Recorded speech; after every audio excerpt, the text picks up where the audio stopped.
So I think it's a good place to start is, what are parts? What do I mean when I talk about there are parts of us? I think many of us intuitively know what I'm talking about here, but just to give it some more meat on that bone, especially those of you who are curious of the maybe psychological, developmental psychology of how we're built. So as we navigate through life, there are usually two forms of trauma that can have impact on our nervous system.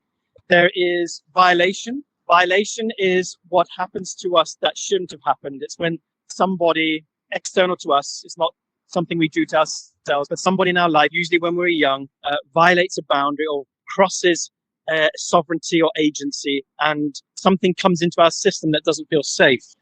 The other form of trauma is neglect trauma. So this is where something didn't happen which should have. So perhaps we were not attuned to, we weren't felt, we weren't met, got, seen, and truly had our needs heard, or our hurt heard, or we weren't really feeling safe to share what is really going on in our lives. So we had nowhere to go with pain and burden, things that are going on in our lives. The combination of these two types of trauma, either violation or neglect, often if those moments of impact are strong enough or recurring enough, they can create a dissociated energy, an energy that no longer lives in the now, but now lives frozen in time at a moment when that dissociation occurred. So it could be that, like in my case, I had an instance where in some occasions my father would act out violently and spontaneously, and I wouldn't often know when the next kind of outburst would come. So one might call that a spontaneous rageaholic. What that does to my nervous system is that when I was at that age, 5, 6, 7, when that occurred, I would freeze. And what would happen, because that occurred as a recurring theme, that part of me begins to dissociate and to have almost a life, a personality, a consciousness. It even has its own needs, its own voice. And that part separates itself from the whole. And from the part's perspective, it feels alone and disconnected and needs to do what it needs to do to survive, which is why unintegrated parts can wreak havoc in our life and in our relationships, because they can literally cause, like a bull in a china shop.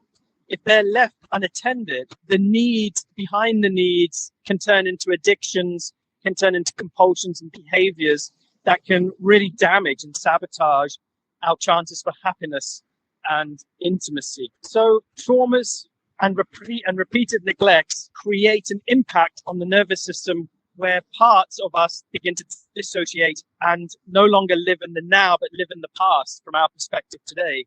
That's why often I ask people in retreat when they're in a specific state, I'll say, how old do you feel right now? Because that question can bring people into contact with this idea that, oh my God, yeah, I have a part of me right now and I'm feeling really, really young. If we're not aware that we have all these different parts, we project into the world from the viewpoint and vantage point of that part, which is often very young. So we'll end up feeling quite victimized and like we are a victim and that other people are responsible for our safety. And we need to have a safe space and create safety externally in order to meet ourselves. So when our young parts aren't checked, we end up having relational dynamics that are very codependent and actually quite young, as if we now are in relationship with our mums and our dads. And we now need a container, not to open and expand yogically into intimacy, but we need it now in order to keep our contracted state and to stay safe, and so that we don't get burdened with re-traumatization and heartbreak and pain and loss that we experienced as a child, which of course, that's not what relationships are for. That will kill the spirit of a relationship very quickly. And then we end up feeling not only unsafe, but then other parts of us that are adult, that actually have intimacy needs as an adult, start to wonder like, well, when am I going to be met as an adult? And then you'll start to look for other meeting points potentially where the grass is always greener and never really be deeply satisfied with what is here and now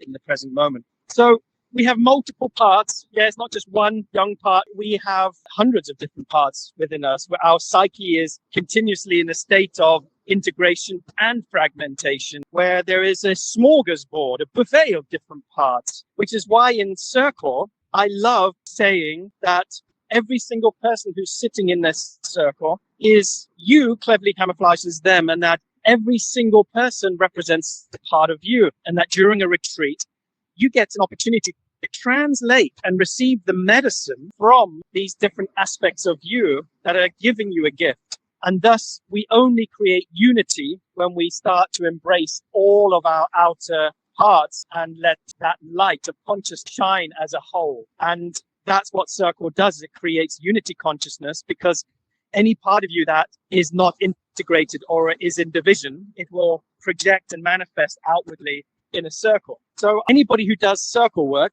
is automatically doing parts work. And that's the beautiful thing, is like if you are doing that in a collective work and you're doing it in groups, you automatically are leaps and bounds ahead of people who have to do this on their own, because you get the advantage of having parts mirrored back continuously in circle, becoming aware of them. That is the most important first step, of